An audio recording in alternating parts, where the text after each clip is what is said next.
श्री रामकृष्ण परमहंस वचनामृत।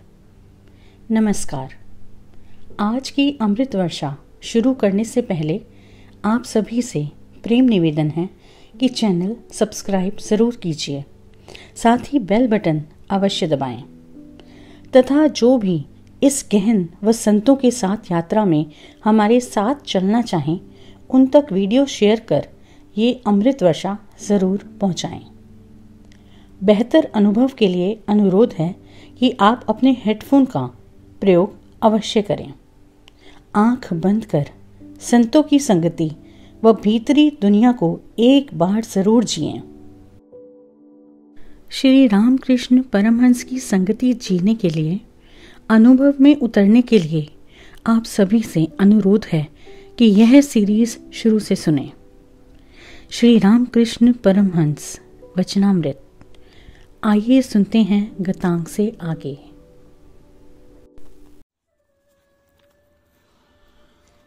गतांक से आगे। श्री रामकृष्ण दक्षिणेश्वर के काली मंदिर में अपने कमरे में बैठे हैं। भक्तगण उनके दर्शन के लिए आ रहे हैं। सवेरे के समय बलराम और कुछ दूसरे भक्त आए। फलहारिणी काली पूजा के उपलक्ष्य में त्रैलोक्य बाबू आदि भी सब परिवार आए हैं। सवेरे 9 बजे का समय है। श्री रामकृष्ण देव प्रसन्न मुख गंगा की ओर के गोल दरवाजे में बैठे हैं। पास ही मास्टर बैठे हैं। राखाल लेटे हैं। आनंद में श्री रामकृष्ण ने राखाल का मस्तक अपनी गोद में उठा लिया है। आज कुछ दिनों से आप राखाल को साक्षात गोपाल के रूप में देखते हैं। त्रैलोक्य सामने से माँ काली के दर्शन को जा रहे हैं। साथ में नौकर उनके सर पर छाता लगाए जा रहा है। श्री रामकृष्ण राखाल से बोले, उठ रे उठ। श्री रामकृष्ण बैठे हैं। त्रैलोक्य ने आकर प्रणाम किया।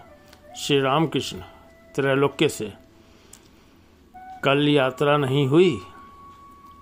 त्रैलोक्य, जी नहीं, अब की बार यात्रा की वैसी सुविधा नहीं हुई। श्री रामकृष्ण, तो इस बार जो हुआ सो हुआ, देखना जिससे फिर ऐसा न होने पाए। जैसा नियम है वैसा ही हमेशा होना अच्छा है। त्रैलोक्य यथोचित उत्तर देकर चले गए। कुछ देर बाद विष्णु मंदिर के पुरोहित राम चटर्जी आए। श्री रामकृष्ण, राम, मैंने त्रैलोक्य से कहा इस साल यात्रा नहीं हुई, देखना जिससे आगे ऐसा ना हो। तो क्या ये कहना ठीक हुआ? राम, महाराज, उससे क्या हुआ? अच्छा ही तो कहा। जैसा नियम है उसी प्रकार हमेशा होना चाहिए। श्री रामकृष्ण बलराम से, अजी आज तुम यहीं भोजन करो।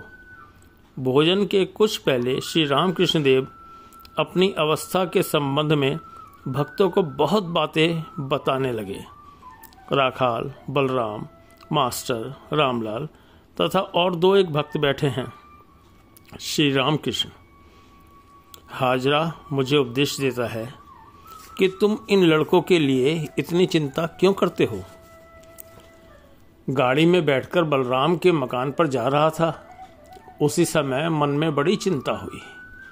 कहने लगा, माँ, हाजरा कहता है नरेंद्र आदि बालकों के लिए मैं इतनी चिंता क्यों करता हूँ। वह कहता है ईश्वर की चिंता त्याग कर इन लड़कों की चिंता आप क्यों करते हैं। मेरे यह कहते कहते अचानक माँ ने दिखलाया कि वे ही मनुष्य रूप में लीला करती हैं। शुद्ध आधार में उनका प्रकाश स्पष्ट होता है। इस दर्शन के बाद जब समाधि कुछ टूटी तो हाजरा के ऊपर बड़ा क्रोध हुआ। कहा, साले, मेरा मन खराब कर दिया था। फिर सोचा उस बेचारे का क्या अपराध ही क्या है, वह ये कैसे जान सकता है। मैं इन लोगों को साक्षात नारायण जानता हूँ। नरेंद्र के साथ पहले भेंट हुई, देखा देह बुद्धि नहीं है। जरा छाती को स्पर्श करते ही उसका बाह्य ज्ञान लोप हो गया। होश आने पर कहने लगा, आपने यह क्या किया? मेरे तो माता पिता हैं। यदु मल्लिक के मकान में भी ऐसा ही हुआ था। क्रमशः उसे देखने के लिए व्याकुलता बढ़ने लगी, प्राण छटपटाने लगे। तब भोलानाथ से कहा, क्यों जी, मेरा मन ऐसा क्यों होता है? नरेंद्र नाम का एक कायस्थ लड़का है, उसके लिए ऐसा क्यों होता है? भोलानाथ बोले, इस संबंध में महाभारत में लिखा है कि समाधिवान पुरुष का मन जब नीचे उतरता है तब सतोगुणी लोगों के साथ विलास करता है। सतोगुणी मनुष्य देखने से उसका मन शांत होता है। यह बात सुनकर मेरे चित्त को शांति मिली। बीच बीच में नरेंद्र को देखने के लिए मैं बैठा बैठा रोया करता था। ओह, कैसी अवस्था बीत गई। पहले जब ऐसी अवस्था हुई थी तो रात दिन कैसे बीत जाते थे कह नहीं सकता। सब कहने लगे थे पागल हो गया, लेकिन इन लोगों ने शादी कर दी। उन्माद अवस्था थी। पहले स्त्री के बारे में चिंता हुई, बाद में सोचा वह भी इसी प्रकार रहेगी, खाएगी पिएगी। ससुराल गया, वहां भी खूब संकीर्तन हुआ। नफर, दिगंबर बनर्जी के पिता आदि सब लोग आए। खूब संकीर्तन होता था। कभी कभी सोचता था क्या होगा।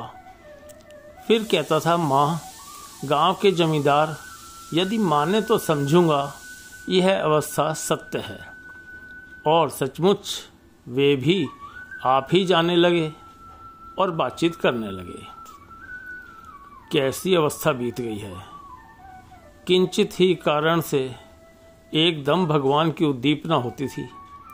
मैंने सुंदरी पूजा की। 14 वर्ष की लड़की थी। देखा साक्षात माँ जगदम्बा। रुपए देकर मैंने प्रणाम किया।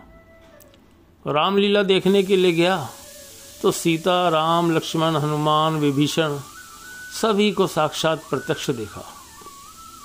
तब जो जो बने थे उनकी पूजा करने लगा। कुमारी कन्याओं को बुलाकर उनकी पूजा करता। देखता साक्षात माँ जगदम्बा। एक दिन बकुल वृक्ष के तले देखा, नीला वस्त्र पहने हुए एक स्त्री खड़ी है। वह वेश्या थी, पर मेरे मन में एकदम सीता की उद्दीपना हो गई। उस स्त्री को बिल्कुल भूल गया और देखा साक्षात सीता देवी लंका से उद्धार पाकर राम के पास जा रही हैं। बहुत देर तक बाह्य संज्ञाहीन हो समाधि अवस्था में रहा। और एक दिन कलकत्ते में किले के मैदान में घूमने के लिए गया था। उस दिन बलून, गुब्बारा उड़ने वाला था। बहुत से लोगों की भीड़ थी। अचानक एक अंग्रेज बालक की ओर दृष्टि गई। वह पेड़ के सहारे त्रिभंग होकर खड़ा था। देखते ही श्री कृष्ण की उद्दीपना हो समाधि हो गई। शिवड़ गांव में चरवाहों को भोजन कराया। सबके हाथ में मैंने जलपान की सामग्री दी। देखा साक्षात व्रज के ग्वाल बाल। उनसे जलपान लेकर मैं भी खाने लगा। प्राय होश न रहता था। मथुर बाबू ने मुझे ले जाकर जान बाजार के मकान में कुछ दिन रखा। मैं देखने लगा साक्षात माँ की दासी हो गया हूँ। घर की औरतें बिल्कुल शर्माती नहीं थीं। जैसे छोटे छोटे बच्चों को देख कोई भी स्त्री लज्जा नहीं करती। रात को बाबू की कन्या को जमाई के पास पहुंचाने जाता। अब भी थोड़े ही में उद्दीपना हो जाती है। राखाल जब करते समय होठ हिलाता था। मैं उसे देखकर स्थिर नहीं रह सकता था। एकदम ईश्वर की उद्दीपना होती और विहल हो जाता। श्री रामकृष्ण अपने प्रकृति भाव की और भी कथाएं कहने लगे।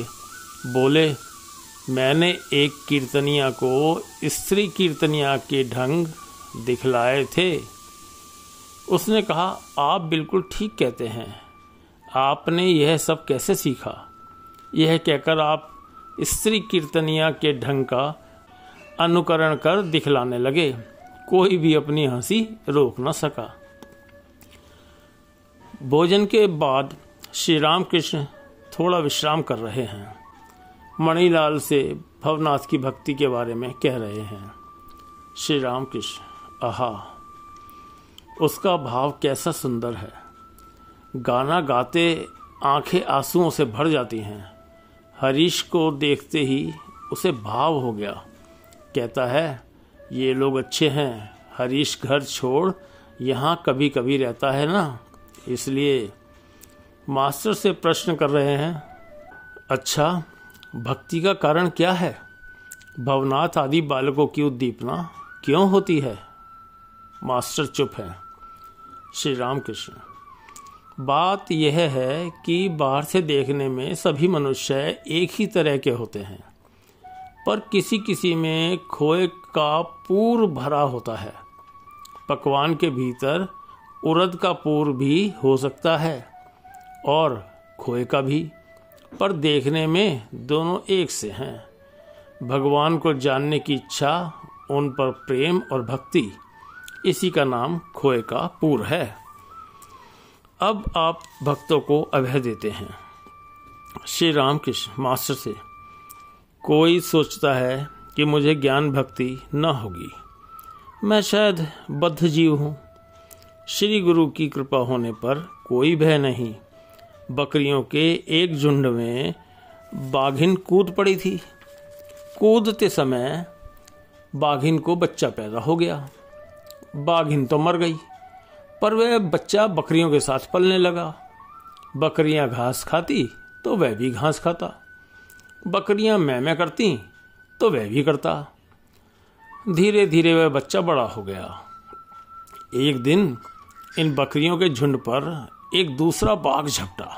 वह उस घास खाने वाले बाघ को देखकर आश्चर्य में पड़ गया। दौड़कर उसने उसे पकड़ा तो मैं कर चिल्लाने लगा। उसे घसीटकर वह जल के पास ले गया और बोला, देख, जल में तू अपना मुख देख, देख मेरे ही समान तू भी है, और ले, ये थोड़ा सा मांस है, इसे खा ले। यह कहकर वह उसे बलपूर्वक खिलाने लगा, पर वह किसी तरह खाने को राजी न हुआ। मैं चिल्लाता ही रहा। अंत में रक्त का स्वाद पाकर वह खाने लगा। जब उस नए बाघ ने कहा, अब तूने समझा कि जो मैं हूं वही तू है, अब आ मेरे साथ जंगल को चल। इसीलिए गुरु की कृपा होने पर फिर कोई भय नहीं। वे बतला देंगे तुम कौन हो, तुम्हारा स्वरूप क्या है। थोड़ा साधन करने पर गुरु सब बातें साफ साफ समझा देते हैं। तब मनुष्य स्वयं समझ सकता है क्या सत्य है, क्या असत्य। ईश्वर ही सत्य है और यह संसार अनित्य है। एक धीवर किसी दूसरे के बाग में रात के समय चुराकर मछलियां पकड़ रहा था। मालिक को उसकी टोह लग गई और दूसरे लोगों की सहायता से उसने उसे घेर लिया। मशाल जलाकर वे चोर को खोजने लगे। इधर वह धीवर शरीर में कुछ भस्म लगाए एक पेड़ के नीचे साधु बनकर बैठ गया। उन लोगों ने बहुत ढूंढ तलाश की, पर केवल भभूत रामाय एक ध्यान मग्न साधु के सिवा और किसी को न पाया। दूसरे दिन गांव भर में खबर फैल गई कि अमुक के बाग में एक बड़े महात्मा आए हैं। फिर क्या था, सब लोग फल फूल मिठाई आदि लेकर साधु के दर्शन को आए। बहुत से रुपए पैसे भी साधु के सामने पड़ने लगे।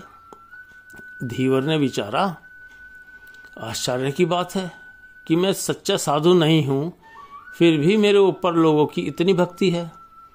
इसीलिए यदि मैं हृदय से साधु हो जाऊं तो अवश्य ही भगवान मुझे मिलेंगे, इसमें संदेह नहीं।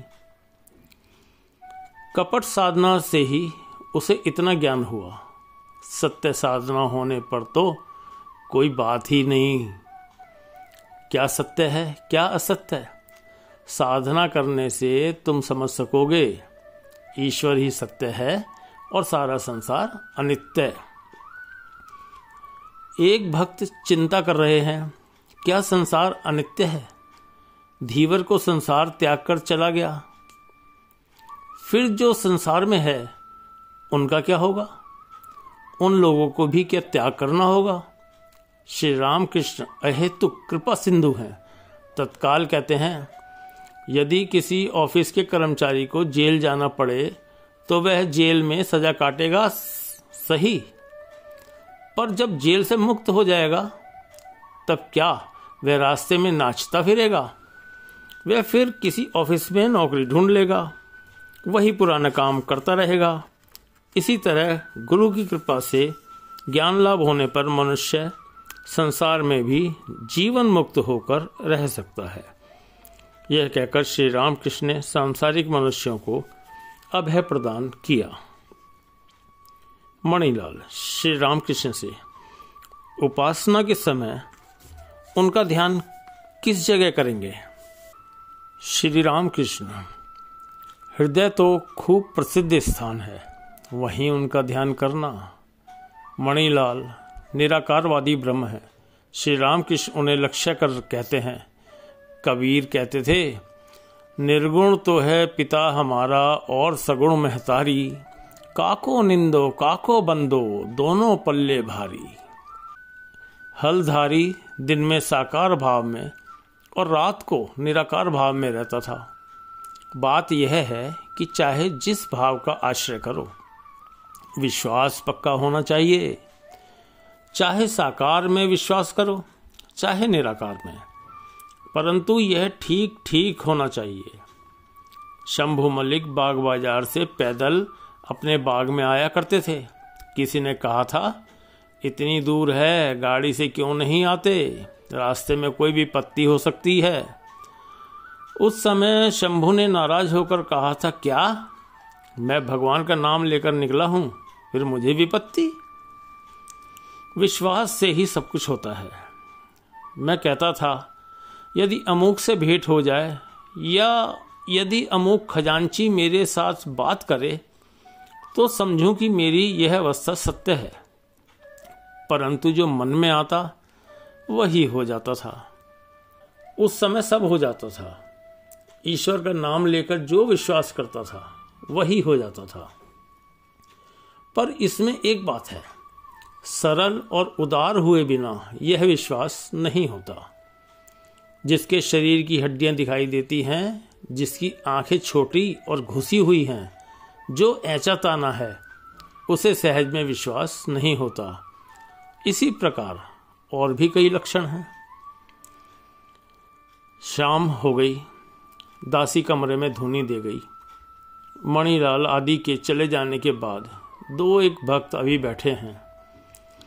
कमरा शांत और धूने से सुवासित है। श्री रामकृष्ण अपने छोटे तख्त पर बैठे हुए जगन माता का चिंतन कर रहे हैं। मास्टर और राखाल जमीन पर बैठे हैं। थोड़ी देर बाद मथुर बाबू के घर की दासी भगवती ने आकर दूर से श्री रामकृष्ण को प्रणाम किया। भगवती बाबू की बहुत पुरानी दासी है, बहुत साल से बाबू के यहाँ रह रही है। श्री रामकृष्ण उसे बहुत दिनों से जानते हैं। पहले पहल उसका स्वभाव अच्छा न था, पर श्री रामकृष्ण दया के सागर पतित पावन हैं, इसीलिए उससे पुरानी बातें कर रहे हैं। श्री रामकृष्ण, अब तो तेरी उम्र बहुत हो गई है, जो रुपए कमाए हैं उनसे साधु वैष्णवों को खिलाती है या नहीं? भगवती मुस्कुराकर, ये भला कैसे कहूं? श्री रामकृष्ण, काशी वृंदावन ये सब तो हो आई कि नहीं? भगवती थोड़ा सकुचाती हुई, कैसे बतलाऊं? एक घाट बनवा दिया है, उसमें पत्थर पर मेरा नाम लिखा है। श्री रामकृष्ण, ऐसी बात? भगवती, हाँ, नाम लिखा है श्रीमती भगवती दासी। श्री रामकृष्ण मुस्कुराकर, बहुत अच्छा। भगवती ने साहस पाकर श्री रामकृष्ण के चरण छूकर प्रणाम किया। बिच्छू के काटने से जैसे कोई चौंक उठता है और अस्थिर खड़ा हो जाता है, वैसे ही श्री रामकृष्ण अधीर हो गोविंद गोविंद उच्चारण करते हुए खड़े हो गए। कमरे के कोने में गंगा जल का एक मटका था और अब भी है। हाँफते हाँफते मानो घबराए हुए उसी के पास गए और पैर के जिस स्थान को दासी ने छुआ था उसे गंगा जल से धोने लगे। दो एक भक्त जो कमरे में थे स्तब्ध और चकित हो एकटक ये दृश्य देख रहे थे। दासी जीवन मृत की तरह बैठी है। दया सिंधु पतित पावन श्री रामकृष्ण ने दासी से करुणा से सने हुए स्वर में कहा, तुम लोग ऐसे ही प्रणाम करना। यह कहकर फिर आसन पर बैठकर दासी को बहलाने की चेष्टा करते रहे। उन्होंने कहा, कुछ गाते हैं, सुन। यह कहकर उसे गाना सुनाने लगे, जिसका भावार्थ था, मन अपने आप में रहो, किसी दूसरे के घर ना जाओ, जो कुछ चाहोगे वह बैठे हुए पाओगे, अपने अंतपुर में जरा खोजो तो सही। परिच्छेद 37। आज अमावस्या मंगलवार का दिन है, 5 जून 1883। श्री रामकृष्ण काली मंदिर में हैं। दोपहर को भोजन के बाद श्री रामकृष्ण अपने प्रेमोन्माद की अवस्था का वर्णन कर रहे हैं। वैद्य बोतल के अंदर मकर ध्वज तैयार करते हैं। उसके चारों ओर मिट्टी लीप कर वे उसे आग में रख देते हैं। बोतल के अंदर का सोना आग की गर्मी से और कई चीज़ों के साथ मिलकर मकर ध्वज बन जाता है। तब वैद्य बोतल को उठाकर उसे धीरे धीरे तोड़ता है, फिर उससे मकर ध्वज निकाल कर रख लेता है। उस समय बोतल रहे चाहे नष्ट हो जाए, उससे क्या। उसी तरह लोग सोचते हैं कि साधु मार डाले गए, पर शायद उनकी चीज बन चुकी होगी।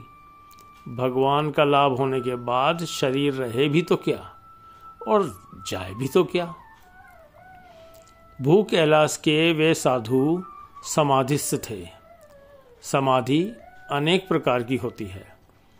ऋषिकेश के साधु के कथन से मेरी अवस्था मिल गई थी।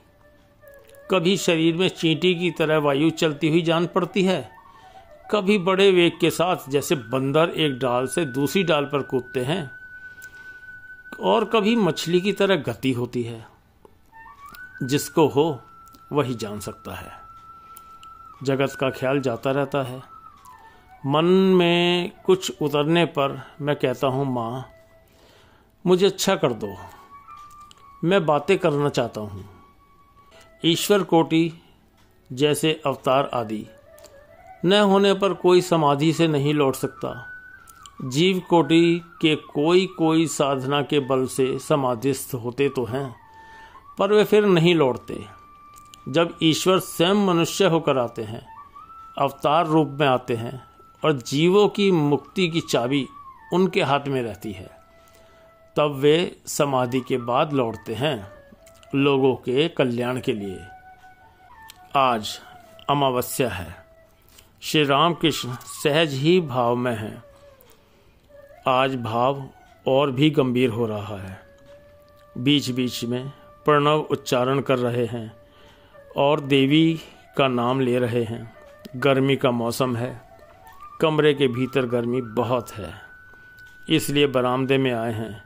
किसी भक्त ने एक कीमती चटाई दी, वहीं बरामदे में बिछाई गई। श्री रामकृष्ण को सर्वदा माँ का ध्यान लगा रहता है। लेटे हुए आप मणि से धीरे धीरे बात कर रहे हैं। श्री रामकृष्ण, देखो ईश्वर के दर्शन होते हैं, अमुक को दर्शन मिले हैं, परंतु किसी से कहना मत तुम्हें ईश्वर का रूप पसंद है या निराकार चिंता। मणि, इस समय तो निराकार चिंता कुछ अच्छी लगती है, पर यह भी कुछ कुछ समझ में आया है, वे ही साकार हो इन अनेक रूपों में विराजते हैं। श्री रामकृष्ण, देखो उनके दर्शन के लिए साधना चाहिए। मुझे कठोर साधनाएं करनी पड़ी।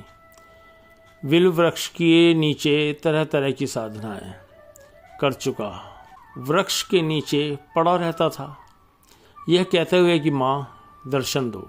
रोते रोते आंसुओं की झड़ी लग जाती थी। मणि, जब आप ही इतनी साधनाएं कर चुके तब दूसरे लोग क्या एक ही क्षण में सब कर लेंगे? मकान के चारों ओर उंगली फेर देने ही से क्या दीवार बन जाएगी? श्री रामकृष्ण साहस्य। अमृत कहता है, एक आदमी के आग जलाने पर 10 आदमी उसके ताप से लाभ उठाते हैं। एक बात और है, नित्य को पहुंचकर लीला में रहना अच्छा है। मणि, आपने तो कहा है कि लीला विलास के लिए है। श्री रामकृष्ण, नहीं, लीला भी सत्य है। और देखो, जब यहाँ आओगे तब अपने साथ थोड़ा कुछ लेते आना। खुद नहीं कहना चाहिए, इससे अभिमान होता है। अधर सेन से भी कहता हूँ, 1 पैसे का कुछ लेकर आना। भवनाथ से कहता हूँ कि 1 पैसे का पान लाना। भवनाथ की भक्ति कैसी है, देखी है तुमने? भवनाथ और नरेंद्र मानो स्त्री और पुरुष हैं। भवनाथ नरेंद्र का अनुगत है। नरेंद्र को गाड़ी पर ले आना, कुछ खाने की चीज लाना, इससे बहुत भला होता है। ज्ञान और भक्ति दोनों ही मार्ग हैं। भक्ति मार्ग में आचार कुछ अधिक पालन करना पड़ता है। ज्ञान मार्ग में यदि कोई अनाचार भी करे तो वह मिट जाता है। खूब आग जलाकर एक केले का एक पेड़ भी झोंक दो तो वह भी भस्म हो जाता है। ज्ञानी का मार्ग विचार मार्ग है। विचार करते करते कभी कभी नास्तिकपन भी आ सकता है, पर भगवान को जानने के लिए भक्त की यदि हार्दिक इच्छा हो तो नास्तिकता आने पर भी वह ईश्वर चिंतन नहीं त्यागता। जिसके बाप दादे किसानी करते आ रहे हैं, अतिवृष्टि और अनावृष्टि के कारण किसी साल फसल न होने पर भी वह खेती करता ही रहता है।